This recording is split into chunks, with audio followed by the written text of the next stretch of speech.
ಮಧುರ ಮುರಳಿಯ ಲಹರಿಯಲ್ಲಿ ಮಿಂದ ಗೋಕುಲ ನಮ್ಮದಾಗಿಸು.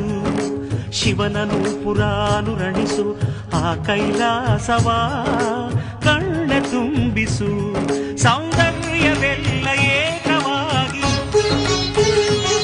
ಸೌಂದರ್ಯವೆಲ್ಲ ಏಕವಾಗಿ ಮಂದಹಾಸವಾಗಲಿ. ಬಿರಿದ ಎದೆಯ ಬೆಸೆಯಲಿ ನಿನ್ನ ಪ್ರತಿಭೆ ಕಿರಣದಿ. ಅಳುವ ಆತ್ಮ ಅರಳಲಿ. ಅನಂತ ಅನಂತ ಸುಖದ ತರಂಗ ಮೃದಂಗ ನುಡಿಸು.